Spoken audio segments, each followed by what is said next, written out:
Selamat datang di X Undercover. Channel ini merupakan perbincangan antara Dr. Jaya dan Pak Franky yang bertujuan untuk edukasi serta menceritakan pengalaman Dr. Jaya sebagai ahli forensik dan patologi. Sekedar informasi terkait jadwal tayang X Undercover yang akan tayang setiap hari Senin, Rabu, dan Jumat. Maka dari itu, untuk mendukung channel ini agar selalu memberikan tayangan yang informatif dan edukatif, kalian bisa dukung kami dengan cara like, comment, subscribe, dan share. Dan selamat menonton! Jadi makanya kekurangan. Nah karena kekurangan, akibatnya apa? Ya macam-macam, gampang mencret. Lidahnya dia tidak begitu berasa, jadi nggak nafsu makan. Nggak nafsu makan, anak-anak itu nggak nafsu makan. Terus gimana supaya itu? Ya kita mesti kejar defisiensinya.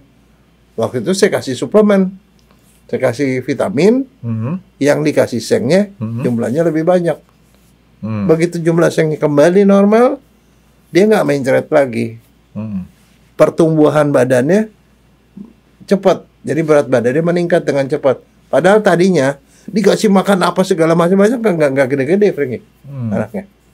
Dokter Jaya, besok kan mau ada acara apa? Dokter Jaya pasti juga ngerayain, dok ya? Kan kalau Imlek itu kan bukan keagamaan, tapi kebudayaan, dok ya? Ya. Masih ikut nggak? Sebenarnya bukan ikut ngapa itu. Biasanya kan ini apalagi sekarang kan udah libur. Ya libur itu keluarga ngumpul. Keluarga dari ke kakak, adik segala macam pada kumpul. Nah, ngumpul di satu tempat, ya makan-makan lah rame-rame. kan kita punya kebiasaan ngebersihin rumah, dok ya. Tau nggak, saya capek banget, dok. Kemarin malam tuh saya capek banget. Kita kan mesti ngebersihin rumah. Nah kebetulan di rumah tuh nggak ada ART. Saya ngebersihin, udah bersih semuanya, dok. Terus kemudian nyebelin apa? Ternyata itu saya cuma mimpi, dok. Ngebersihinnya mimpi. Dan kebangun, saya bangun. Ternyata itu cuma mimpi. Artinya kan masih udah kerja capek, nggak ada hasil. Yang lebih nyebelin lagi apa, dok? Ternyata waktu saya mulai ngerjain lagi hasil mimpi tadi, jadi mimpi, bangun, udah ngegerutu nih. Aduh, gini gitu. Saya kan terpaksa ngerjain ulang lagi tuh, ngeberesin rumah, segala macam, bersih-bersih. Dan akhirnya apa, dok, yang lebih nyebelin lagi, dokter? Dia kebayang nggak apa yang lebih nyebelin lagi, dok? Dan ternyata itu juga mimpi, dok. Jadi mimpi, di dalam mimpi lagi, saya bangun gara-gara si Miko ngegonggong. Dan itu sudah pagi. Jadi kebayang nggak? Capeknya 2 kali lipat tuh. Kita mimpi, kerja, bikin badan capek, dan itu juga ternyata mimpi. Akhirnya kita mesti ngerjain secara beneran ya, dok. Ya nggak tahu nih, sekarang masih cuit-cuit dulu nih. Ini mimpi bukan nih, gitu kan? Itu nggak gara-garanya tuh tidurnya nggak dalam, Franky. Nah, Nggak dalam, mestinya tidurnya dalam. Melatonin kamu kurang. Melatoninnya kurang. Ntar pesan dulu, dok. Nah, cuman kan gini, dok. Ini yang saya mau nanya sama dokter Jaya. Kebutuhan kita fisik ini kan artinya kan harus disupport juga nih, dok. Kebutuhan fisik kita disupport dengan makanan. Betul, dok ya? Ya. Dulu sama zaman sekarang nih, dok. Zaman waktu saya sekolah SMA, saya pernah sama dokternya pernah cerita bahwa saya makan suplemen, dok. Ya. Yang namanya Engran. Ya. Dokter Jaya tahu Engran kan ya? Nah, kenapa saya makan Engran? Karena rumah saya kebetulan jauh. Saya sempat punya rumah, bukan rumah saya, rumah orang tua saya. Rumah orang tua saya itu dekat lapangan Banteng sana, daerah Pasar Baru. Sekolahan saya di Bukit Duri. Dan jalan kaki itu dari Pasar Baru ke lapangan Banteng. Dari lapangan Banteng naik Pelita Mas Jaya nomor 40 sampai turunnya di Kebon Pala, Urip Sumoharjo. Dan jalan kaki sampai SMA 8 di Bukit Duri. Ya. Lumayan, dok ya. Jadi kalau nggak pakai suplemen kayaknya tekor. Umur seperti itu, dok, remaja, kita makan suplemen itu boleh nggak, dok? Atau gimana bagusnya? Begini ya, sebenarnya gini, kalau kita ngomong itu sih kita ngomong soal masukan badan terhadap makanan. Kita makanan kita tuh ada 2 sebenarnya, makronutrien, 1 mikronutrien. Makro besar. Makro itu besar bukan gara-gara pentingnya besar, tapi karena jumlah yang kita butuhkan banyak. Dari protein yang makronutrien ya, karbohidrat, protein itu dipakai buat dibakar, jadi masuk ke badan jadi glukosa, dipakai buat energi, buat tenaga. Jadi buat orang kerja, supaya otak bisa mikir, otot bisa bekerja, itu makronutrien itu karbohidrat. Yang kedua tuh protein. Kan kalau kita bergerak dan segala macam itu sel-sel itu punya umur. Ada sel yang mati, kulit mati kan, kemudian jadi seperti kayak daki begitu ya. Harus diganti. Nah, menggantinya itu dengan protein. Anak dari kecil tiba-tiba menjadi besar itu gara-gara protein. Tumbuh. Nah, satunya lagi itu lemak. Lemak itu adalah cadangan. Cadangan yang ditaruh di badan. In case nanti sekali waktu kita karena puasa atau lupa makan, itu, nah lemak itu dibakar, dijadiin energi. Jadi lemak itu cadangan sebenarnya. Tapi lemak itu dipakai juga buat ada hal yang penting. Apa? Lemak itu dipakai buat membentuk saraf. Saraf itu tuh isinya lemak. Dindingnya lemak. Jadi lemak itu dipakai. Jadi tiga-tiga itu diperlukan dalam jumlah yang sangat banyak. Makanya disebut makronutrien. Itu harus tercukupi. Nah, anak kecil sama orang gede kebutuhannya sama nggak, Dok? Anak kecil lebih sedikit. Anak kecil lebih sedikit. Yang mana lebih sedikit, semuanya atau semuanya? Kan tuh 3 unsur. Pembagiannya 30% atau gimana, Dok? Biasanya sih ya itu ya boleh lah 30% ya nggak ada masalah. Pernah dengar nggak ada orang HO, Honger Udem? Kelihatannya gemuk, tapi sebenarnya dia kekurangan gizi. Lihat kalau dalam zaman dulu, sekarang sih udah nggak ada ya. Di Afrika itu ada anak yang kecil, kurus banget gitu. Itu orang yang kekurangan gizi. Perutnya kayak orang hamil. KKP dulu biasa disebut kurang kalori protein. Kurang kalori protein. Nah, yang kayak begitu-begitu harus dikejar, Franky. Dan kalau itu terjadi dalam jangka waktu lama, terjadilah yang namanya stunting. Kontet tidak berkembang, otaknya kurang cerdas. Cuman makan nasi doang, dikasih garam, hangat-hangat makan nasi sama garam. Kadang-kadang dikasih cabai. Sebenarnya sih enak juga, Dok, nasi sama garam. Enak. Itu namanya cabai kan cengek. Cengek. Garam kan uyah. Namanya manuceo. Makan garam sama nasi hangat sama uyah. Nafsu makannya. Makanya, tetapi yang itu kan nggak ada kandungannya apa? Karbohidratnya banyak. Itunya protein nggak ada, dikit. Karbohidrat sama protein itu dikit, lemak dikit. Nah, beda kalau misalnya kalau orang yang sosial ekonominya masih lebih, ada ikan lah, dia makan ikan asin, di situ ada protein. Dia makan tahu tempe itu ada protein. Dia makan ayam, kulit ayam itu ada lemaknya. Jadi begitu loh. Nah, kalau kurang bagaimana? Nah, itu yang saya dulu waktu tahun 83 itu lakukan survei di daerah Ciamis. Itu masih ada sekitar 30% orang yang anak-anak kekurangan gizi, Franky. Nah, kekurangan gizi di sana tuh diadakan namanya posyandu. Nah, di posyandu itu dikasih susu, kacang hijau, kacang hijau. Jadi dikasih makanan tambahan lah, kadang-kadang dikasih telur. Nah, itu dalam rangka itu. Nah, memang untuk masyarakat yang memang sosial ekonomi rendah, ya itu harus dicukupi sama daya tahan. Kalau karbohidrat sih sebenarnya kemungkinan besar cukup. Kenapa? Nasi ada sampai di mana-mana ada. Terus bisa diganti dengan singkong. Bisa diganti dengan ubi. Ada gadung. Daerah, terus kemudian gadung tuh ubi. Sejenis ubi. Saya baru tahu tuh Pulau Gadung berarti Pulau Ubi ya. Gadung, terus ada ubi, singkong, terus kalau orang Madura makannya jagung, orang Papua makannya pepeda, sagu. Nah, itu semua itu adalah sumber-sumber dari karbo. Nah, proteinnya di mana ya? Tergantung. Kalau yang dekat laut, protein itu adalah dari dari ikan. Terus kemudian apa? Ayam, mereka masih makan ayam. Nah, kalau di Papua sana, mereka masih makan tuh ulat sagu, Franky. Masa ulatnya gede-gede gitu. Ulatnya tuh empuk gitu, tapi itu protein semua. Kalau di Jawa, ada beberapa orang yang masih makan jangkrik, Franky. Jangkrik belalang. Pakai tutup mata, Dok. Lo enggak? Lo itu dibikin peyek, Franky. Kagak ada, Dok. Lo enak lo begitu. Makan jangkrik. Mendingan, Dok, daripada kita makan jangkrik yang kayak begitu dok, saya punya ide lebih bagus lagi dok. Makan enak dok. Apa? Makan nasi sambil nonton TV yang kita tonton masalah kuliner. Wah itu enak tuh dok. Nah itu sebenarnya kalau di kampung-kampung masih gak banyak. Itu kalau di got di depan rumah gitu-gitu cari-cari itu ada kerang-kerang kecil remis. Tahu remis ya? Tahu. Nah, remis itu dimakan kan enak. Cuma dimakan pakai jahe doang kan. Biasanya kan di sawah banyak dok. Iya di sawah itu dikumpul-kumpul direbus pakai jahe diiris-iris dimakan. Enak. Jahe iris direbus. Buat Jadi sebenarnya sumber begituan banyak lagi. Cuman yang paling sering itu yang paling banyak sih ayam, bebek, ikan gitu loh yang paling sering. Berarti si Miko mesti saya ganti dok. Sampai sekarang nih umurnya 2 tahunan, saya masih kasih dia makanan Royal Canin yang Maxi Papi.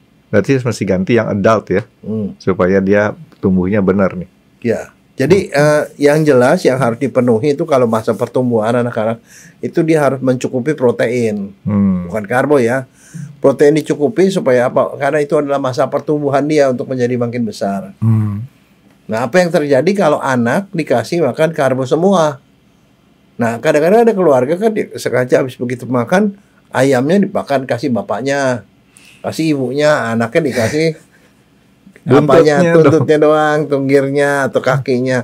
Yang kayak begituan, ya anaknya nggak berkembang. Padahal yang paling perlu tuh adalah anak. Anak itu masih mending sih dok kalau dikasih bagian ayam yang nggak ada dagingnya dok. Kalau dikasih bulunya doang dok, repot. Ya bagus kalau Benjamin S bilang itu pakai buat kulit-kulit kuping. Oke, jadi untuk untuk pertumbuhan kita justru perlunya protein. Iya, protein. Protein kalau sama untuk lemak energi ya, supaya dia bisa lari-lari apa sih itu pun perlunya itu karbo. Tapi untuk membentuk bagian sel-sel, otak, untuk kecerdasan, hormon, kan anak juga perlu hormon, Franky. Kalau nggak ada hormon nanti dia laki perempuan gak ada beda-bedanya. Oh iya. Yang perempuan jadi perempuan, nanti laki jadi laki. Terus sarafnya bungkusnya bagus. Masalah laki perempuan nggak ada bedanya. Barusan saya nonton TV, Donald Trump hanya mengakui jenis kelamin laki dan perempuan dok. Artinya nggak ada yang jenis kelamin in between. In between, Nggak ada. Ya itu dijadiin kampanye sama dia. Tapi sebenarnya dia itu tidak logis kalau menurut saya. Karena pada kenyataannya ada orang yang memang ACDC. Itu bawaan. Misalnya XXY. Kamu bilang dia laki apa perempuan? XX perempuan, ada Y laki-laki. Dia tuh hidup sebagai perempuan selama 20 tahun, setelah itu tiba-tiba klitorisnya berubah jadi penis. Itu gara-gara hormon dok ya? Hormon. Ya. Yang tadi itu dokter bilang. yang kelebihan, ya mau diapain gitu loh. Nah hormon itu dipengaruhi oleh lemak. Lemak itu hormon itu lemak, Franky. Jadi artinya ini semua saling kait-mengait dok ya? Iya, jadi nggak bisa kita makan sebagian doang.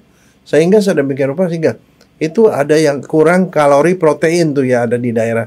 Itu ada satu teman saya ditugaskan di satu daerah, di mana orang anak itu makan karbohidratnya aja kurang lagi, kurang banget. Artinya proteinnya kelebihan atau karbo aja udah kurang, apalagi yang lain gitu? Ya, apalagi yang lain. Oh, oke. Jadi kekurangan banget, badannya itu kecil-kecil semua. Jadi ini artinya jumlahnya aja kurang. Jumlah karbo yang kebutuhannya kurang, apalagi jumlah protein, jumlah si lemaknya juga. Ya ampun. Itu sama begituan ya, terpaksa yang harus digalakan sama dia di puskesmas apa? Itu suplementasi. Dia carilah usaha bagaimana caranya supaya anak itu bisa dapat energi yang banyak. Dan tahu nggak dia bikin ini caranya gimana? Protein ditambahin ya rada-rada susah. Karbo ditambahin rada susah. Kan kita tahu, kita belajar pada waktu SMA dulu. Karbohidrat dijadiin energi jadi 4 kalori kan, 1 gram. Protein 4 kalori. Protein itu bisa jadi energi itu. Karbohidrat jelas jadi energi. Lemak 9 Rengge. Jadi anak-anak itu yang mau dikejar dengan karbohidrat dan protein susah, supaya dia cukup energi untuk itu, kasih lemak. Dicekokin minyak sayur Rengge sama dia. Minyak sayur? Iya. Ini lemak benar-benar lemak, jadi lemak itu maksudnya dia dok? Oh iya, nggak, tapi minyak sayur itu lemak itu pun bisa dibakar, Fengki. Iya. Jadi energi Maksud juga. saya, Tapi energinya kan 2,4 kali lebih gede. saya punya pemikiran tadi dok ya. Ngejar untuk mengejar itu loh. Iya Kak, saya punya pemikiran kan gini, untuk ngejar ya boleh dikasih susu gitu kan, dalam susu kan ada lemaknya juga gitu dok. Iya, tapi masalahnya keadaan tidak ada yang paling gampang itu. Waktu itu, sampai itu salah satu maksudnya upaya. Ini ide bagus yang cesplak nih dok ya. Enggak, tapi yang sebenarnya kadang-kadang yang bermasalah adalah kitanya yang suka salah. Kadang-kadang bisa di daerah yang orang biasanya makan jagung, ya, sama dokter yang datang ke situ dia usahain supaya dia makan beras. Nah, padahal beras itu atau nasi itu nasi. susah, lebih mahal, lebih susah segala macam. Kalau jagung ya makan jagung. Kalau ubi ya ubi lah. Misalnya singkong kan bisa dibikin jadi seperti kayak beras kan, tiwul namanya. Iya. Nah kalau dia makan tiwul, biarin dia makan tiwul. Kenapa mesti dirubah jadi nasi gitu? Tiwul dari jagung dok, bukannya ada apa sih? Bukan, tiwul dari singkong. Yang dari itu? Dari jagung ada nasi jagung. Nasi jagung. Dari jagung. Ya dari jagung. Jadi artinya sebenarnya Indonesia tuh penuh dengan apa ya? Diversifikasi makanan. Nggak mesti kita tuh harus fokus semuanya diganti nasi. Jadi jangan mengubah orang Irian menjadi orang yang makan nasi. Kemarin admin protes ke saya waktu dokter Jaya ngomong makan seng. Saya bilang beli aja seng gitu kan, makan di tadi nggak apa-apa tuh dok ya, makan lemak makannya dari minyak sayur. Kan itu sama aja analoginya dok. Itu namanya energi lagi. Tapi minyak sayur itu memang bisa dok jadi lemak beneran atau kita itu memangnya lemak? Iya lemak. Kan udah ketahuan bisa juga. Aja. Kan itu bisa dari minyak sayur, bisa dari minyak olive oil, bisa dari minyak apapun. Yang saya pikirin kan gini, kalau anak itu dikasih lemak dalam artinya langsung nih lemak beneran, apa nggak mencret gitu?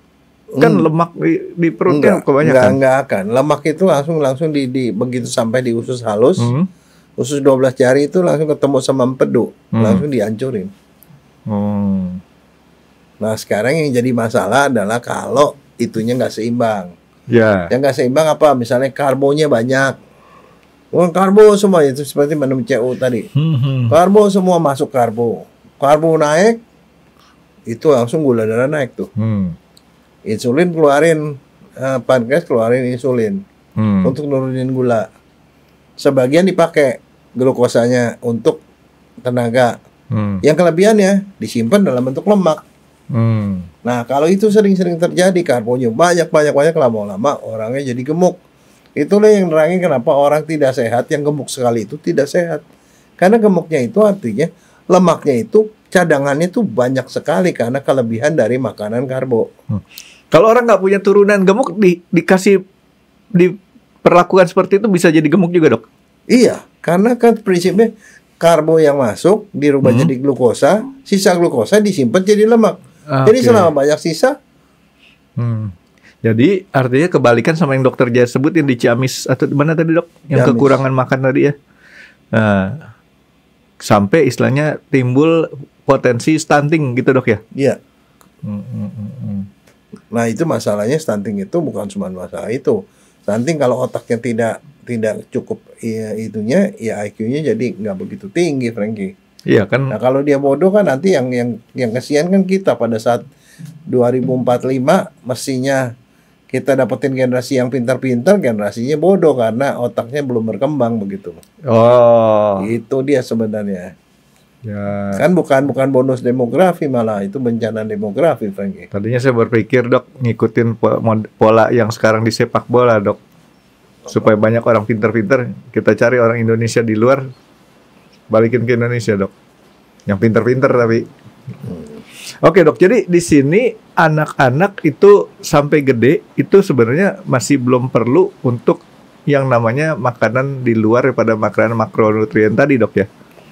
Dia perlu, tapi hanya dalam jumlah sedikit. Itu yang jumlah sedikit itu namanya mikronutrien. Itu hal kecil lah. Misalnya contoh, kita punya mesin mobil nih. Mesin mobil supaya dia bisa jalan lancar kan perlu oli. Olinya nggak perlu banyak-banyak, sedikit aja. Tapi kalau nggak ada oli kan juga bermasalah. Nah oli-olinya itu yang namanya mikronutrien. Kita perlu vitamin, kita perlu mineral segala macam. Tetapi pada umumnya sih kalau kita makan makanan yang normal itu semua udah lumayan tercukupi, Frankie. Misalnya kita makan sayur, di sayur tuh ada mineral-mineral.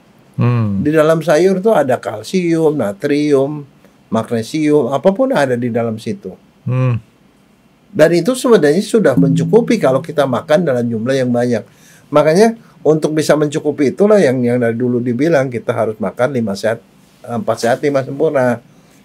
Kan makan makanan pokok itu kan karbohidrat, lauk ada protein, terus kemudian protein ada lemak di situ, terus ada sayur, ada buah itu untuk mencukupi mikronutrien, mineral sama vitamin-vitamin.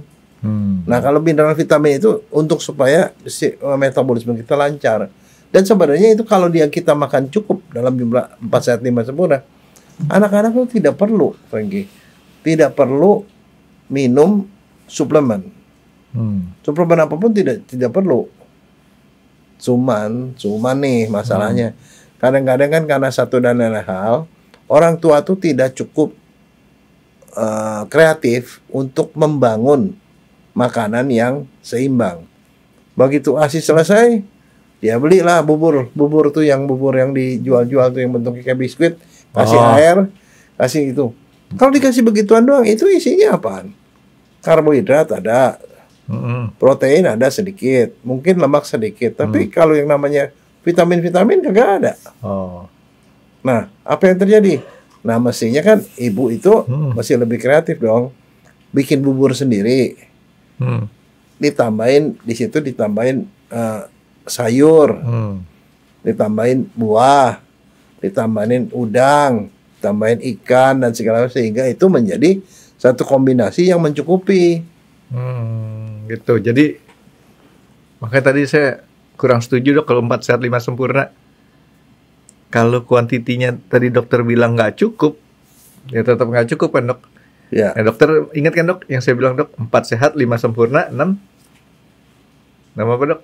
Enak, 7 murah, 8 banyak.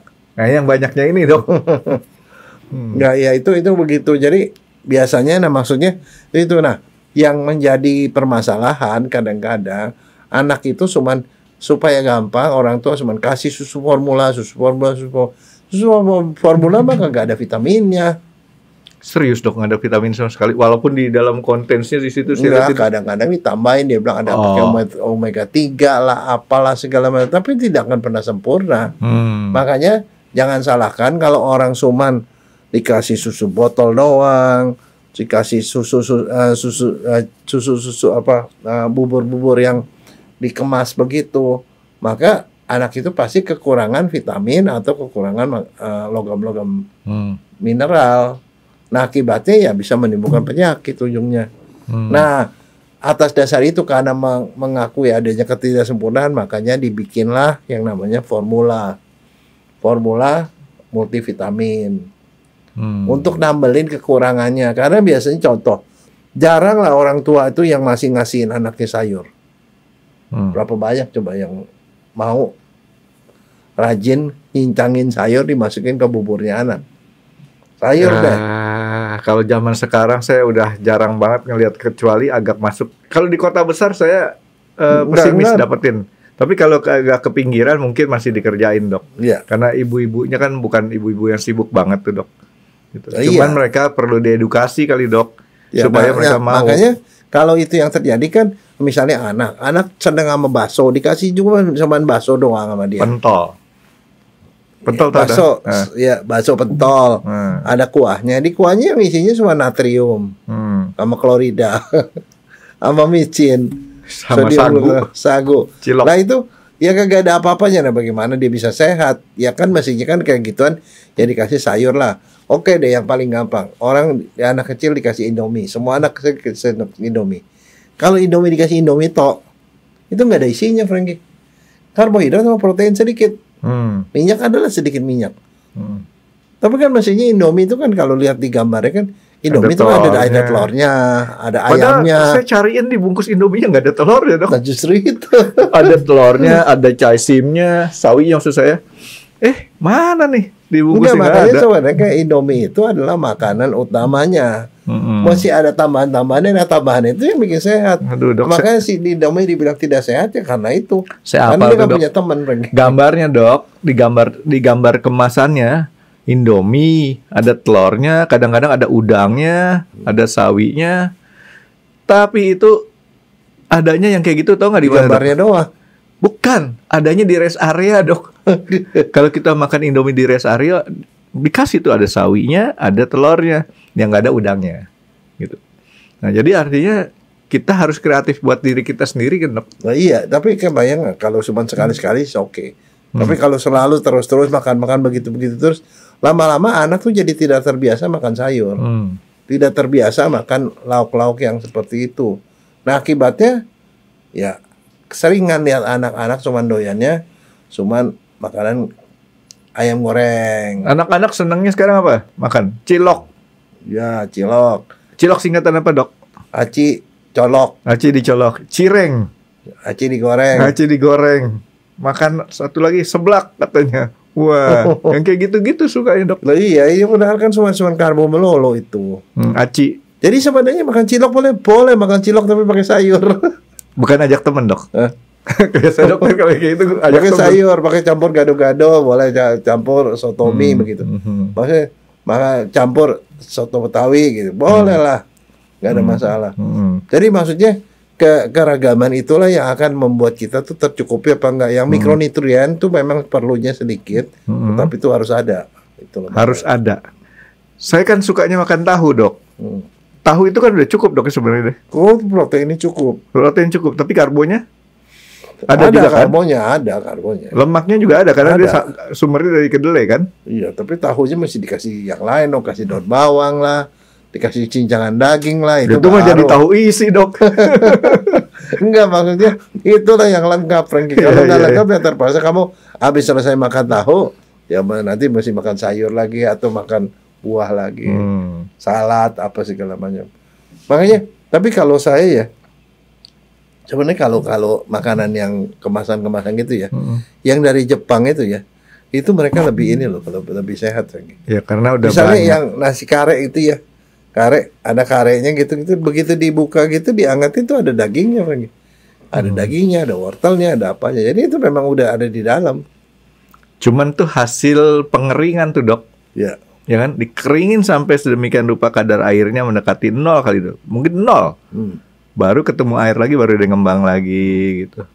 nah itu mungkin ya yang memenuhi yang kayak begitu itu makanan astronot, Frank. Nah, astronot kan bentuknya kan seperti kayak bubuk doang kan, dikasih air jadi kayak bubur gitu. Teman Itu saya ada tuh yang lengkap lagi pelajarin kayak gini, itu namanya si Banu Wirawan tuh, Dok. Dia emang senang sekali dia bikin yang kayak gitu. Tapi nggak tahu dia punya usaha sekarang gimana tuh, jalan apa enggak tuh.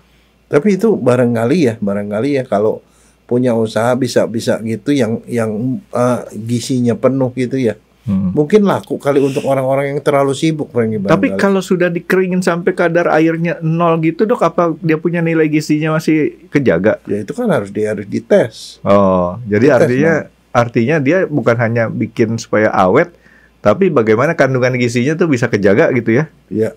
Oh. Nah, balik kepada suplemen tadi, Dok. Saya makan Engran, Dok, waktu SMA. Itu saya terusin sampai waktu saya mulai kerja. Kadang-kadang kalau saya lupa makan Engran, itu ngerasanya lemes. Nah, sebenarnya itu sugesti atau bukan, Dok? Kalau kita mikronutriennya lupa kita makan. Begini, sugesti dan enggak. Sugesti dalam arti kata kalau kamu makan gitu kamu merasa itu cukup, itu sugestinya. Tetapi dibilang enggak juga karena yang namanya badan kita itu untuk bekerja metabolisme itu perlu namanya katalisator. Bahan-bahan yang jumlahnya sedikit itu yang bisa membuat dia bekerja dengan itu. Nah, itu ada di dalam suplemen itu. Di dalam Engran itu ada bahan itu yang membuat metabolisme kamu jadi lebih cepat. Itu yang membuat kamu jadi segar. Nah, sekarang bedanya, Dok, ada yang disebut dengan suplemen untuk penambah kalsium, penambah besi. Itu kelompoknya kelompok suplemen atau bukan? Nah, satu lagi adalah makanan-makanan yang disebutin kayak tadi mengandung banyak vitamin. Itu semuanya kelompok suplemen atau ada yang ini suplemen, ini bukan suplemen. Sebenarnya prinsipnya itu suplemen. Nah, di pemerintah itu kita punya ada namanya angka kebutuhan. Rata-rata untuk orang umur sekian, laki-laki sekian, kebutuhan misalnya natrium sekian, klorida sekian, magnesium sekian, terus kemudian kebutuhan ini semua tuh ada angkanya, Frankie. Jadi ada nilai-nilai. Di Google pasti ada lah, Dok, ya. Ada. Ya kebutuhannya setiap orang, dan kita nggak boleh. Kebutuhan apa? Kebutuhan tadi? Kebutuhan yang diizinkan. Angka kebutuhan harian. harian. Ya kamu sebutnya protein berapa gram, ini berapa gram, magnesium berapa gram, natrium berapa gram. Nah, yang jadi masalah adalah kita itu banyak yang tidak seimbang. Natriumnya kebanyakan, Frankie. Natriumnya itu dari mana? Dari garam. Jelas garam. Apalagi dari micin. Kita ngelamotin keringet tuh banyak natrium juga tuh, Dok. Iya, vetsin, micin banyak. Terus kalau kita makan sayur-sayuran, kuah-kuahan itu semuanya tuh natrium semua. Dan natrium itu bisa jadi nggak asin, kayak micin kan nggak asin. Tapi itu natrium kita kebanyakan. Gula kita kebanyakan. Padahal kita udah makan karbohidrat. Ada gula lagi karena gula itu menimbulkan rasa manis dan enak. Betul. Itu kelebihan biasanya. Ya, kalau kelebihan kayak tadi dokter bilang ditumpuk jadi lemak. Begitu, Dok? Ya, yang ditumpuk jadi lemak tuh karbohidrat. Oh, karbohidrat. Jadi kalau kayak tadi protein ataupun mineral, kalau protein dibuang. Protein disimpan. Jadi prinsipnya yang dibakar langsung itu cuma karbohidrat. Protein dan lemak itu disimpan. Tapi kelebihan karbohidrat yang nggak kepake untuk energi disimpan jadi lemak. Makanya simpanan lemak kita tuh banyak. Nah, sebenarnya makanya begini. Kadang-kadang ada orang bilang, saya tuh nggak makan loh dari pagi loh sampai sore sampai malam. Kok saya nggak kenapa-napa? Pada saat kita tidak makan, tidak ada masukan karbohidrat, tubuh memecah lemak menjadi energi. Lemak itu berubah jadi gula. Protein juga bisa dirubah jadi gula, lagi. Tapi biasanya lemak dulu. Makanya kalau orang yang sering-sering puasa, badan misalnya jadi kurus. Karena kenapa? Cadangan lemaknya itu dibikin jadi energi. Digrogotin. Iya, karena kalau enggak, kita makan kelebihan, simpan, lama-lama gendut. Gendutnya tuh kalau laki-laki tuh gendutnya ditumpuk di perut. Kalau perempuan dipanggul. Yang jadi kayak gitar, bukan gitar tuh malah, jadi bass betot. Ya iya itu. Makanya sekarang kalau ada orang bilang, saya mau kurus paling gampang ya, gampang puasa. Paling gampang itu dan cara. Iya, karena aman ya. Ya aman. Oh, sederhana juga ya puasa ya. Nah, sederhana. Cuman ada cumannya. Kalau pas lagi buka puasa, jangan dirapel. Makanya kan yang terjadi adalah kemarin gue udah puasa nih, udah makan jor-joran ya, jangan begitu, makan biasa aja. Nah, Dok, tadi dokter kan sebutin waktu anak kecil berangkat dewasa dia perluin protein banyak. Nah, sekarang kalau udah dewasa dia protein kurangin atau nggak? Proteinnya nggak sebanyak pada waktu dia sebelum akhir balik. Jadi setelah dia udah dewasa, udah kebutuhannya lebih sedikit. Dia cuma dipakai buat nambelin kalau ada yang rusak.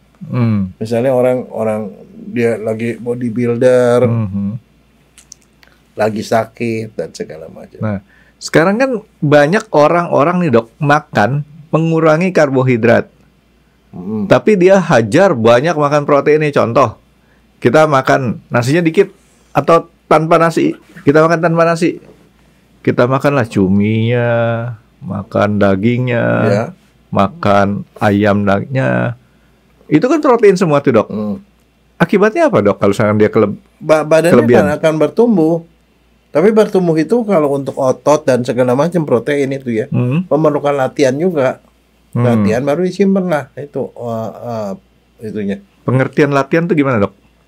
Ada aktivitas. Oh, artinya badan kita harus ada latihan exercise. Nah, protein itu akan masuk ke dalam situ. Kan dia akan gedein ototnya yang gede. Kalau kayak saya, Dok, latihannya pada saat tidur dong gimana, Dok? Proteinnya jadi apa tuh, Dok? Saya makan banyak. Habis saya makan banyak, latihannya pas jam 2 malam. Itu Yang gede itu ularnya. Ular jadi naganya. Jadi artinya kalau kita punya protein kita kebanyakan nih dok, ada manfaatnya atau ada kurang manfaatnya? Nggak ada manfaatnya. Ada kerugiannya nggak dok? Oke dok. Jadi saya ulang pertanyaan saya. Protein kita makan kelebihan nih dok. Ya, protein kelebihan biasanya protein itu akan dipakai buat memperbaiki sel-sel yang rusak, membentuk otot. Tapi nanti kalau ke sisa yang itu dibuang, yang dipecah dibuang. Nah, kekurangannya adalah kalau protein kebanyakan bisa membuat di ginjal, pembuatan protein di ginjal. Jadi makanya kalau orang sakit ginjal itu nggak boleh makan protein banyak-banyak, beban. Tapi protein itu biasanya sih selama kita masih bertumbuh ya, itu sangat diperlukan protein. Misalnya contoh kamu olahraga sebesar apapun, kalau proteinnya kagak masuk, dia nggak bakal gede ototnya, Franky. Gitu ya. Jadi kita tunggu sebentar. Saya mesti kritisi dulu nih. Bahasanya kritisi dok, supaya agak keren. Kita punya badan gede, tapi kita itu harus disertai makan protein banyak. Mohon maaf nih, kalau saya ngelihat kan banyak pekerja-pekerja tenaga angkut di pelabuhan ataupun tenaga angkut di pasar-pasar itu kan kadang-kadang yang mereka banyak makannya nasinya dok, tapi badannya jadi semua tuh. Ya jadi, tapi kalau dia makan protein itu pasti jadinya lebih gede lagi. Iya. Kalau dia makan banyak begitu, yang ada dia numpukin lemak. Jadi beda antara badannya jadinya seorang yang kayak tadi kurang makan protein, kebanyakan karbo. Satu lagi orang yang besar badannya juga, tapi karena sumbernya dari protein. Iya. Kalau yang makan protein lebih banyak itu ototnya lebih banyak. Artinya otot tuh jadi lebih keras gitu dok ya? Iya, lebih keras dan lebih banyak. Lebih padat. Tapi kalau orang yang makannya kebanyakan karbo, dia gemuk juga, tapi yang digemuk itu lemaknya yang banyak. Gitu dok ya. Nah, jadi iya seperti itu. Tapi yang jadi masalah adalah kalau orang udah lemaknya sedikit, dia kurang makan, dia perlu energi, ya akhirnya lama-lama otot pun bisa dimakan. Protein tuh bisa dirubah menjadi gula juga kalau dia udah terlalu kekurangan makan. Jahat juga badan kita dok. Makanya pernah lihat nggak ada orang kencing manis yang tadinya badannya gede-gede gemuk, tiba-tiba jadi kurus kering. Karena ototnya kemakan. Karena dia udah mau bakarin lemak udah kagak ada, otot yang dihantam sama dia. Tapi kenapa kencing manis jadi dia ngebakarin si protein ya? Nah kalau kencing manis itu kan istilahnya seperti kayak tikus jatuh ke lumbung padi, mati kelaparan. Gulanya banyak, tapi gulanya nggak bisa dipakai. Badan bilang kurang gula. Padahal gulanya banyak. Kurang gula. Nggak, gula dari mana? Ya ada otot yang dihantam. Makanya dia perlu suntikan yang insulin tadi dok ya. Nah balik ke suplemen nih dok. Jadi artinya kita suplemen itu kita perlukan. Perlu. Karena gini, kita kenyataannya ya di dalam sehari-hari itu kita nggak banyak makan sayur. Akui deh kita nggak banyak makan sayur. Jarang orang yang suka makan sayur dalam jumlah cukup. Kita jarang makan buah. Buah juga kurang. Nah, padahal di mineral, mikronutrien itu banyaknya pada sayur dan buah. Nah kalau itu kurang gimana caranya? Supaya badan kita tetap bisa berfungsi dengan bagus, ya terpaksa kita harus makan suplemen. Tapi sebenarnya kalau orang makan cukup sayur, cukup buah, cukup 4 sehat 5 sempurna, dia tidak perlu suplemen lagi. Oke, jadi artinya kecukupan tadi yang dokter sebutin, angka kecukupan minimum hariannya aja cukup, maka istilahnya kita nggak perlu makan suplemen. Tapi karena kesibukan kita ataupun mungkin karena istilahnya makan kita nggak lengkap, ya kekurangan makan yang lengkap, itu baru diperlukan suplemennya. Tapi suplemen pun nggak usah terlalu banyak-banyak. Sebenarnya satu macam. Kan ada orang yang hobi banget tuh, ini dibeli ini macam-macam. Nggak ada, multivitamin aja 1 biji aja udah cukup. Nah itu dia. Jadi gini, saya punya teman bule nih dok, orang ya kebanyakan bule teman-teman saya yang dari Amerika itu dok. Kalau habis makan, yang dikerjain tuh mereka ambil satu tempat kecil plastik ya dok ya, isinya tuh berbagai banyak macam suplemen, vitamin. itu nggak perlu banget yang kayak gitu, dok. Nggak perlu. Misalnya contoh, memang kita dalam sejarah kita pernah beberapa kali mengalami kejadian. Misalnya dulu waktu zaman mereka orang Eropa nyari rempah-rempah ke Asia, mereka kirim-kirim orang kan dari Spanyol, dari Portugis, kirim ke arah timur, mencari sumber rempah-rempah di Kepulauan Nusantara. Di dalam perjalanan mereka tuh makan makanan tidak ada buah. Nggak pernah makan buah sama sekali selama berbulan-bulan. Akibatnya mereka kekurangan vitamin C. Iya. Nah, misalnya mengalami penyakit namanya skorbut sampai pada mati tuh. Kekurangan vitamin C sampai mati gara-gara dia nggak makan jeruk lagi. Kekurangan vitamin C aja bisa mati, dok ya? Iya. Nah itu kan sejarahnya seperti itu. Dulu kenapa waktu misalnya Eijkman di Jakarta mendapatkan tuh orang-orang di sini di Jakarta malam-malam suka nabrak-nabrak. Mabok. Bukan, kekurangan vitamin B. Buta ayam. Emang bisa bikin begitu? Iya.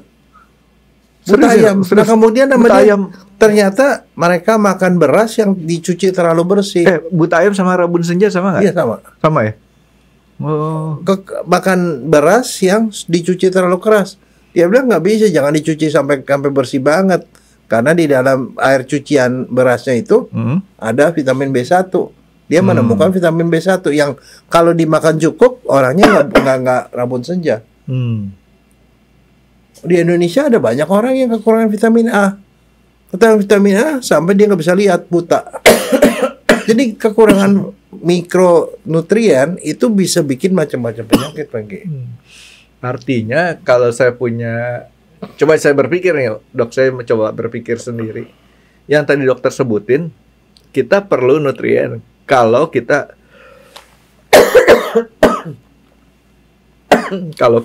kurang kurang makan. Nah, tapi ternyata juga kebutuhan nutrien, mikronutrien tadi, dok, mesti kita cek dulu yang kurangnya apa kan, dok ya? Berarti ya. Tapi so far kalau kita tetap bisa makan sayur, makan buah, ya itu sebenarnya tidak ada masalah. Makan sayur, makan buah dengan jumlah yang cukup tentunya, dok ya. Nah, saya waktu itu pernah lakukan penelitian yang namanya bisa mineral zat besi. Zat besi kurang. Zat besi itu dari mana? Dari daging-dagingan kan, hati ayam, ya kan, kangkung. Kita mungkin jarang makan kangkung. Zat besi kurang, orangnya jadi pengantuk, lemas, suka ngantuk-ngantuk gitu loh.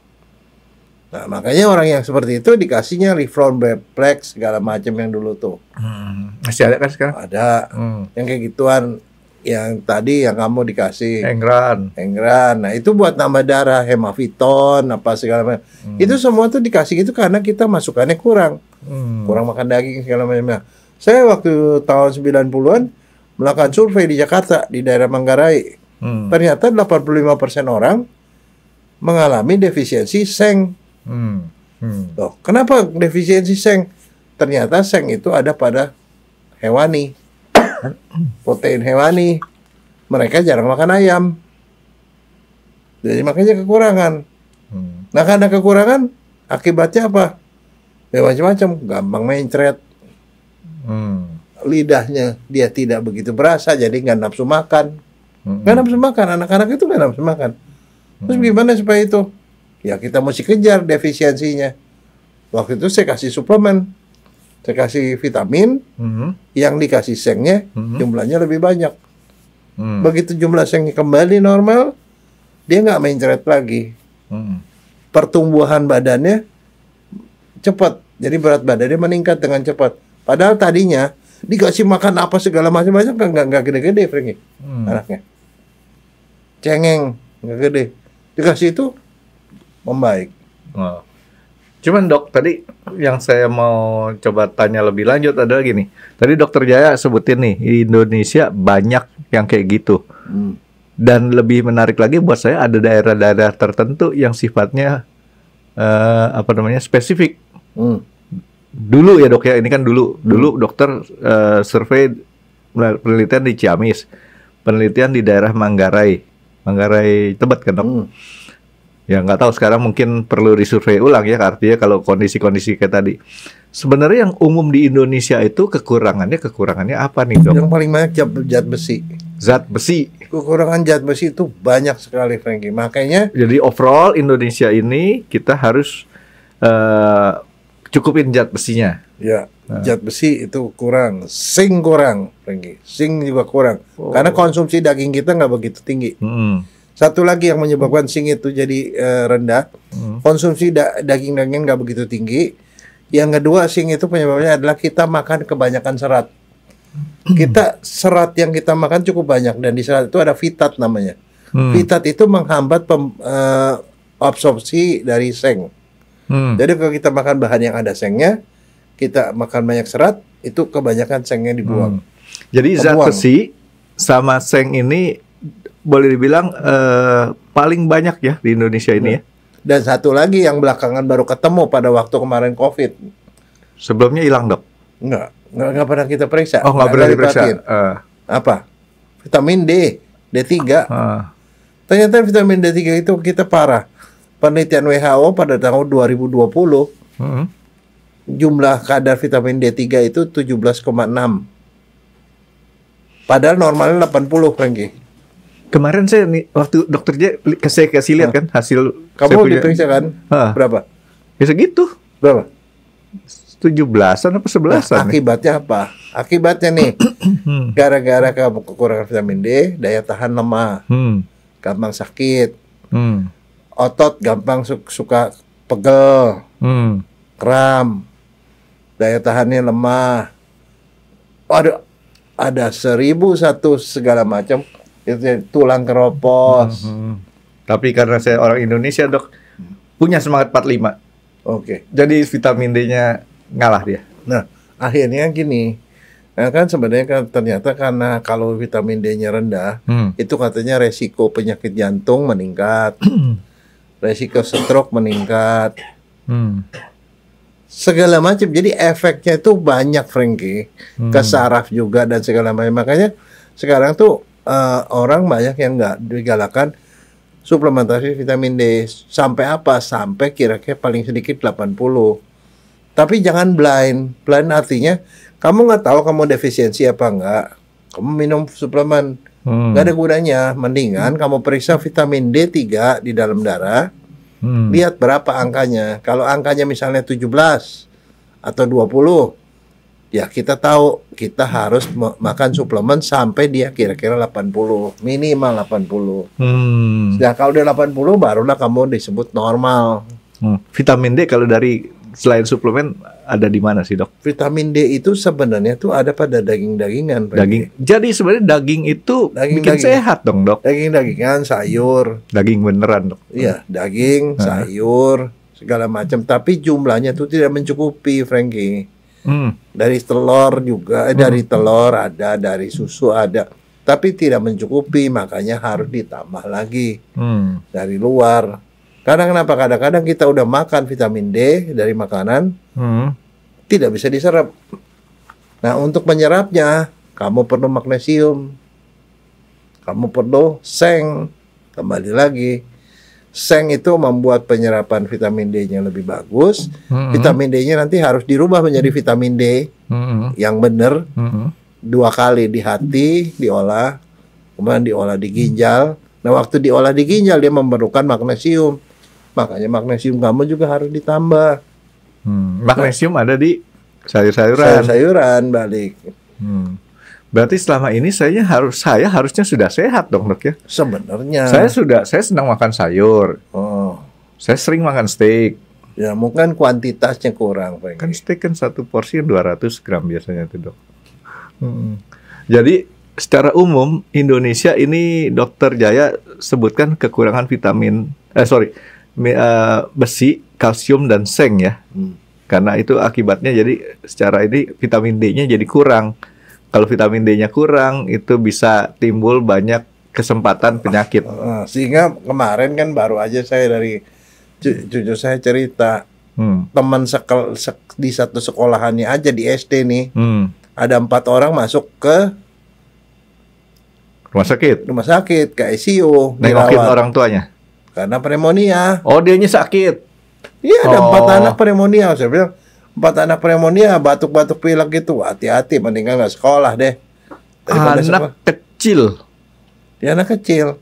Nah, itulah masalahnya sekarang kan gitu. Ya, saya sih nggak tahu ya. Pneumonia sebabnya macam-macam, bisa virus, bisa bakteri. Tapi manakala itu terjadi, kan kita mesti baliknya gini. Apakah memang kumannya ganas atau virusnya ganas? Atau karena anak-anak itu daya tahannya kurang? Karena apa anak-anak daya tahan kurang? Mungkin dia makannya kurang bergizi, kurang faktor mikronutrien, ya dong. Kalau kurang faktor mikronutrien, berarti dia harus dikasih suplementasi, ditingkatkan daya tahannya. Saya sendiri sih curiga ya kalau sampai, kan begini, anak sakit 1 di kelas itu ada banyak orang, kenapa ada yang ketularan, ada yang enggak? Kan itu kan masalah daya tahan. Iya. Nah, daya tahan itu kembali ke makanan di rumah. Dokter persis yang di iklan di TV, dok, saya suka perhatikan. Anak saya gampang sakit, bukan anak ibu yang gampang sakit, tapi anak ibu daya tahannya lemah. Ada dok iklannya, dok. Gitu. Saya sering nonton sih. Enggak, daya tahan itu ya tergantung dari dia sendiri itu punya daya tahan, dan daya tahan tuh imunitas tuh antara lain vitamin D. Nah, sekarang kan masalahnya gini kan, vitamin D itu katanya nggak mencukupi kalau kita cuma dari makanan doang, makanya harus suplementasi. Tapi masalahnya suplementasi yang diberikan di daerah, dijual-jual itu cuma 400 international unit, 1000 dan 400 itu tuh tidak ada gunanya sebenarnya. Karena kenapa? Jumlahnya terlalu sedikit, Frankie. Kalau mau kasih ini minimal 5.000. Dan kalau dibilang nanti takut mereka kelebihan, saya bilang tidak mungkin kelebihan. Kita bilang jangan dikasih karbohidrat banyak-banyak, nanti dia kegemukan. Lo lagi jauh orang itu negatif sampai kegemukan kan jauh. Jadi orang Indonesia jangan ngomong itu hipervitaminosis D. Seumur-umur saya tuh 30 tahun jadi dokter nggak pernah lihat tuh ada namanya hipervitaminosis D. Ya karena kenapa? Lo kalau jumlah yang optimum ada 80, rata-rata 17, sekian. Iya, kita ngomong hiper ya nggak mungkin lah. Jadi artinya ngejarnya masih banyak. Tapi kalau mau kasihlah yang 5.000. Tapi sekarang banyak yang palsu, asal tahu aja. Nah, kalau orang udah yang namanya barang dibutuhkan orang banyaknya keluarin barang palsu. Barang palsunya kita nggak tahu benar-benar efektif apa enggak itu. Jadi artinya cari yang mutunya benar-benar bisa dipertanggungjawabin lah, dok ya. Iya.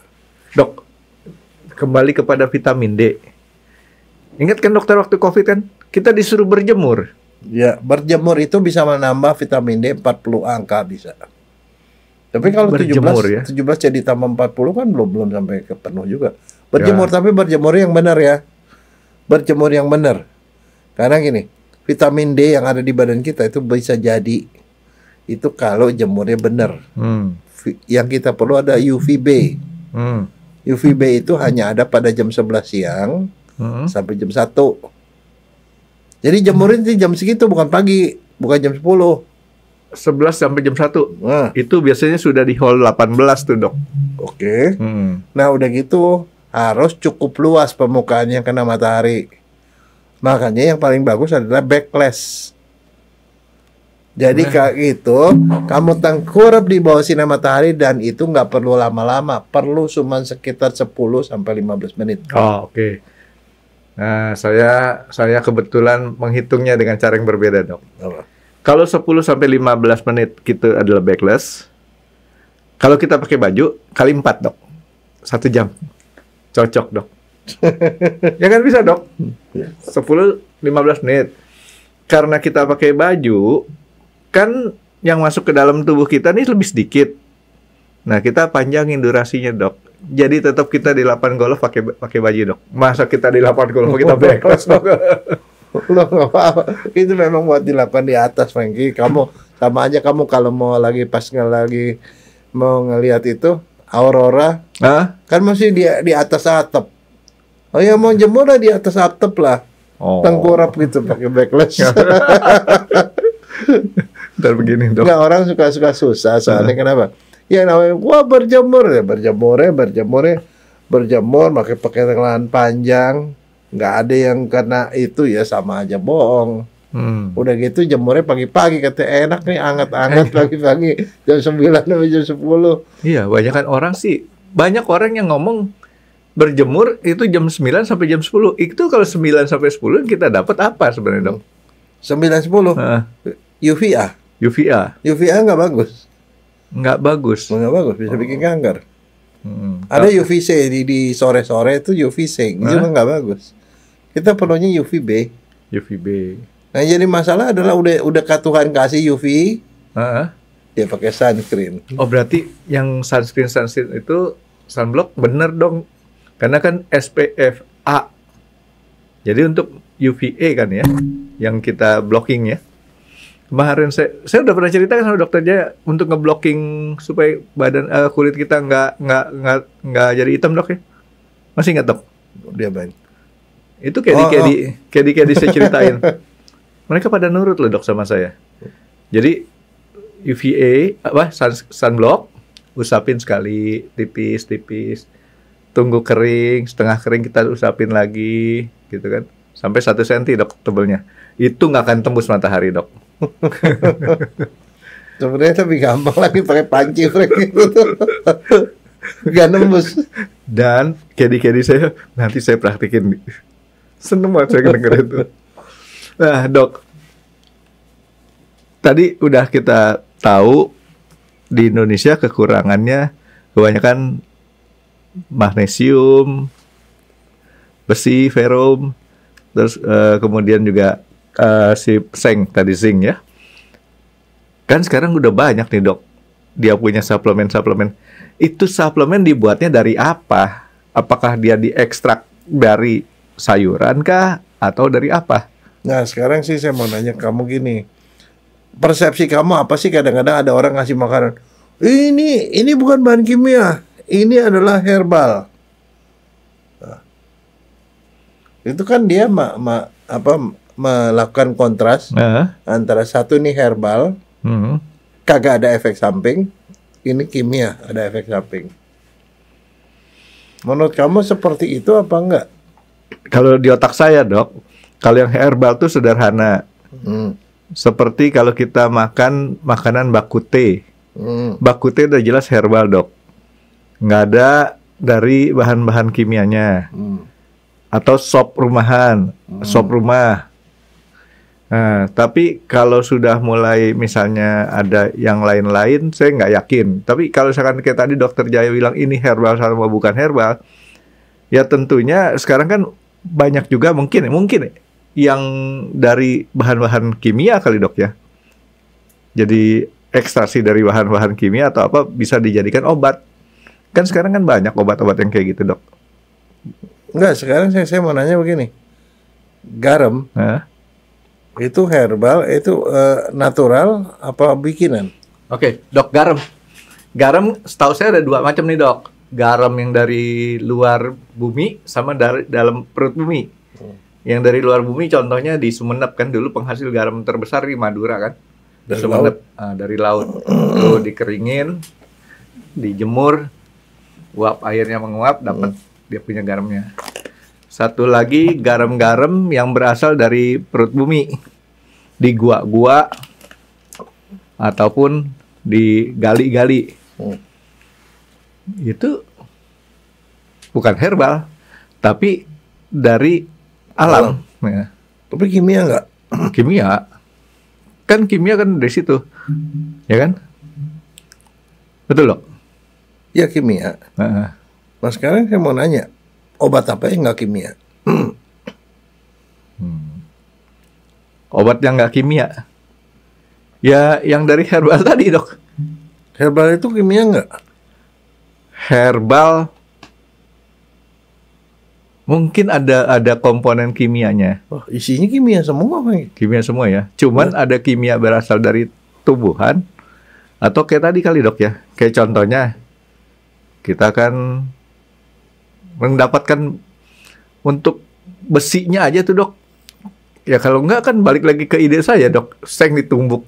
dijadiin makanan. Oke, kamu makan kangkung, ada zat besinya kan? Nah, ada. Besinya kimia nggak? Bayam ya. Kimia nggak? Ada kimia. Nah itu dari situ dibikinnya dok. Lah, emang kamu sangka misalnya obat-obat jantung digitalis misalnya, dari pohon? Oh dari pohon juga dia? Iya, Reserpina obat darah tinggi itu dari pohon. Oh. Insulin dari babi. Gimana? Insulin suntikannya itu dari babi asalnya. Selain babi ada lagi nggak? Dibikin di lab. Dibikin di lab. Tapi komposisinya sama. Nah, sekarang kamu mau ngomong apa? Kalau menurut saya sih yang namanya herbal sama enggak apa-apa semuanya itu kimia semua. Nggak ada bahan yang nggak kimia. Kamu minum air kimia bukan? Kimia H2O. Iya. Kamu isep udara apa? Oksigen. O2. Kimia bukan? Iya, nggak ada yang nggak kimia. Artinya mungkin masyarakat ini harus lebih jelas lagi dok. Benar-benar kimia yang ini sama seperti sebenarnya yang namanya natural itu ini belum diolah. Nah, kalau sudah diolah itu kimia karena diambil bahan aktifnya itulah yang dipakai. Ya. Itu yang saya mau sebutin dok. Jadi saya kasih perumpamaan gini dok. Masyarakat ini kan boleh dibilang kan siapa yang duluan nyampe di situ. Kalau nyampe di situ duluan udah lama maka yang di situ tuh jadi disebutnya pribumi. Pendatang barunya walaupun dia asalnya sama bisa dia disebut pendatang. Jadi yang pendatang itu yang disebut yang tadi dok bukan herbal. Kalau yang herbalnya itu kira-kira gitu dok ya. Semua kalau yang diambil dari tumbuhan langsung tumbuhannya maka disebutnya herbal. Tapi herbal yang diekstrak herbal yang diekstrak dok ya, diambil saripatinya doang, itu orang ngomongnya kimia. Tapi padahal barangnya sama-sama aja. Malah itu kan kalau namanya dibilang udah kimia itu udah kadarnya udah pasti. Misalnya contoh, dari dulu tuh orang makan misalnya daun apa gitu ya. Daun yang katanya bisa dibikin buat obat asma dimakan. 3 biji daun direbus, dikasih 1 liter air, direbus sampai tinggal setengah liter kemudian diminum. Kita nggak tahu kadarnya berapa. Tapi kalau dia udah dijadiin bahan kimia, kita udah bisa kasih dosis dengan lebih tepat begitu. Sebenarnya barangnya sama-sama aja. Cuman kalau yang namanya herbal itu ditambah dengan seratnya gitu. Oh gitu. Jadi kayak orang batu koral bisa direbus katanya dok ya, diminum airnya ya gitu ya? Iya. Ya mungkin ada mineral yang larut. Bukan dok. Jadi nggak aus lagi doang. bukan batu ponari ya? Bukan dok. Itu cuma buat supaya nggak aus doang. Jadi batu koral direbus, terus diminum batunya. Oke, nah jadi sekarang lebih jelas dok. Antara yang herbal itu boleh dibilang ada kandungan seratnya dan istilahnya orang itu, dan satu lagi yang sudah hasil olahan dok ya. Sebenarnya itu soal praktis. Dulu ada satu guru saya, dosen di bagian farmakologi. Dia itu mengubah daun katuk itu menjadi kapsul. Supaya apa? Dia bilang kalau orang melahirkan lancarin ASI. Makan ini kan supaya ASI-nya banyak. Tapi kalau makan katuk kan mesti makan 1 mangkok besar gitu kan. Kan susah buat ibu-ibu kapan masaknya, mesti dimasak segala macam. Nah, dia yang mengubah itu diekstrak-ekstrak, dibuang seratnya segala macam, akhirnya jadi kapsul katuk namanya. Dimakan dengan jumlah yang itu kan dibawanya lebih gampang. Dimakan air susu ibunya juga keluar banyak. Kan dia susah, itu dibilang herbal nggak itu si kapsul katuk itu? Kalau menurut definisi yang sekarang umum dipakai itu bukan herbal, ya kan? Tapi kalau kita lihat daripada sumbernya itu herbal juga kan? Iya. Gitu ya, tergantung definisinya sih dok. Makanya sebenarnya yang namanya jamu sama obat itu sebenarnya sama aja, Frank. Jamu yang diekstraksi jadilah obat yang. Nah sekarang ceritanya gini, ada satu hal yang menarik cerita tentang Cipto Mangunkusumo. Cipto Mangunkusumo itu adalah pahlawan kemerdekaan ya. Ya. Pahlawan kebangkitan nasional lah. Ya. Nah dia itu kan jadi dokter, karena jadi dokter terpapar dengan ilmu macam-macam, akhirnya dia sadar tentang bahwa negara Indonesia harus merdeka. Dia mulailah bikin tulisan menentang penjajahan Belanda lah dengan caranya dia lah. Dia gitu-gitu akhirnya dia ditangkap sama Belanda. Ditangkap, dia bilang pokoknya lu gue tangkap nggak boleh praktek jadi dokter. Karena praktek dokter itu adalah izin yang diberikan oleh pemerintah Belanda. Tapi begitu dia tetap praktek. Ditangkap sama Belanda nggak bisa. Kenapa? Nggak bisa ditangkap sama Belanda. Punya ilmu halimunan, Dok. Bukan. Apaan? Dia praktek ngobatin orang, periksa orang segala macam. Ngobatinnya pakai herbal. Pakai jamu-jamuan. Itu hebatnya sih Cipto Mangunkusumo. Nggak bisa dilarang dong. Dia dilarang praktek sebagai dokter barat. Pakai obat, pakai kapsul segala macam. Dia praktek pakai herbal. Nah, dipakai jadi dokter Indonesia dia. Nggak, artinya memang bisa. Jadi kayak Sinse itu sebenarnya itu memang punya tempat di dalam dunia pengobatan. Ya walaupun banyak kedokteran itu yang banyak yang tidak mengakui mereka. Tetapi whatever itu adalah satu ilmu yang memang sudah mereka dalami sejak ribuan tahun kan. Jadi ilmunya sih udah dalam juga, tapi memang beda jalur itu aja. Jadi kalau saya ditanya, ini obat ini efektif apa enggak? Kalau saya bilang itu bukan ilmu kedokteran yang saya belajar, saya nggak tahu. Wallahu alam saya bilang. Tapi bisa juga itu memang efektif gitu loh. Kalau saya sih, saya bilang cukup efektif karena saya sering berapa kali memakan obat yang kita sebut dengan obat herbal dan itu bagus. Cuman kadang-kadang begini dok, mungkin kayak tadi dokter Jaya sebutin, obat herbal kan obat yang sebelum mengalami proses nih dok untuk menjadi obat non herbal. Nah, obat non herbal ini lebih cespleng. Karena intinya kan sudah dapat intisarinya daripada si herbal tadi dok. Jadi yang masuk ke kita dosisnya lebih tepat. Sementara si obat herbal tadi kan kita nggak mungkin banyak masuk ke dalam badan kita. Sehingga prosesnya tuh lebih lama. Ya tapi sekarang itu dunia sudah cukup modern Franky. Obat-obat yang disebut herbal itu sudah dirubah sehingga menjadi seperti kayak obat-obat barat. Saya pernah dapetin satu pasien saya. Dia kena kolon, dia pergi ke Cina karena di sini dia tidak tahan dengan kemoterapi.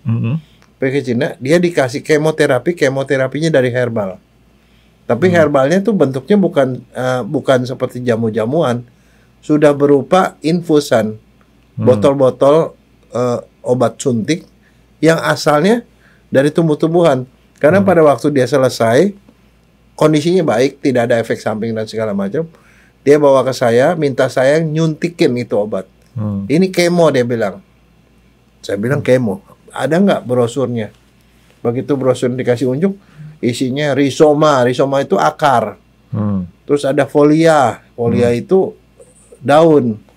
Folia, rizoma, apalah, micelia lah, apa sih.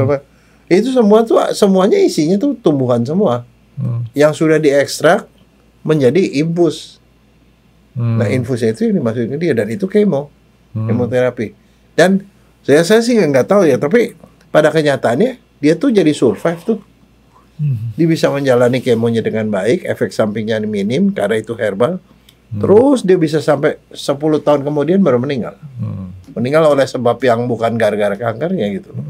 Ya, jadi setuju dok. Jadi istilahnya kita yang kayak gitu-gitu untuk obat-obat herbal non herbal sebenarnya nggak perlu terlalu dibikin jarak dok ya.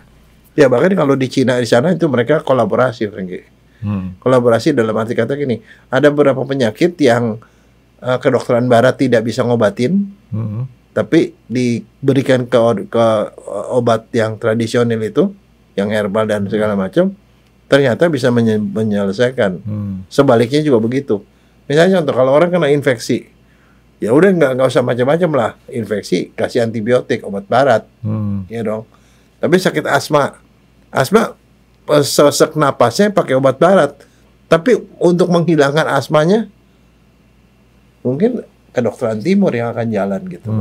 Jadi memang maksudnya saling melengkapi gitu, bukan sebagai suatu persaingan yang harus dipertentangkan kayak gitu. Jadi dok, saya mau tanya dokter Jaya. Dokter Jaya ada makan suplemen nggak? Makan dong. Makan, karena kenapa? Buat suplemen itu kita memerlukan. Pertama yang kalau saya sendiri pribadi, vitamin C saya makan. Karena vitamin C itu sangat baik untuk daya tahan. Vitamin E untuk kulit dan untuk kekebalan juga. Vitamin D saya makan. Oke, jadi vitamin artinya B makan. Ada beberapa vitamin yang memang saya makan. Karena menurut saya itu bagus. Jadi artinya kita makin sadar diri deh dok ya. Kita punya makan sama kita punya kemampuan perut untuk memproses makanan mungkin udah menurun. Ya. Kita harus tambahin mikronutrien tadi supaya cukup. Ya. Itu dokter ya kira-kira deh. Jadi boleh, cuman asal jangan terlalu berlebih-lebihan lah. Tapi kalau bisa makannya terukur, jangan over. Ngajak teman kan dokter Jaya bilang kalau gitu. Terutama kalau vitamin D ya, saya menganjurkan untuk periksa dulu lah kadarnya berapa. Dan dari kadarnya berapa kita bisa tahu kira-kira kita perlunya banyak apa enggak. Tapi yang saya mau bilang di bawah 5.000 minimal lah untuk vitamin D. 5.000 Tapi kalau ya? 5.000 unit. Tapi kalau misalnya memang kita rendah banget ya 10.000 satu hari. Dan jangan lupa magnesium. Kita kekurangan magnesium lagi. Magnesium dan seng. Sebenarnya kalau saya sih suka banget yang namanya kangkung dok. Cuman problem saya kalau makan kangkung banyak-banyak dok. Kenapa? Ngantuk. Nggak tahu tuh kangkung kenapa bikin ngantuk tuh. Betul kan? Kangkung tuh kalau kita makan banyak, abis dari situ cepet banget tidurnya gampang. Habis makan kangkung kamu mesti lari maraton lagi. Nggak ngantuk deh. Ya nanti dok. Jadi kalau saya habis dokter Jaya suruh makan kangkung, terus saya tidur, di dalam tidur saya lari maraton dok. Itu bisa. Oke dok, masalah suplemen ini jadi bukan satu hal yang berbahaya dok ya. Cuman bahayanya kalau tadi yang dokter Jaya sebutin barangnya barang palsu. Nah kita nggak kompeten dah kita ngomong mana palsu mana enggak. Pokoknya cari yang benar-benar yang asli lah gitu dok ya. Ada yang lain dok masalah suplemen dok? Itu aja dok. Terima kasih sudah menonton X Undercover. Jangan lupa like, comment, dan subscribe. Dan ditunggu ya video-video kami selanjutnya.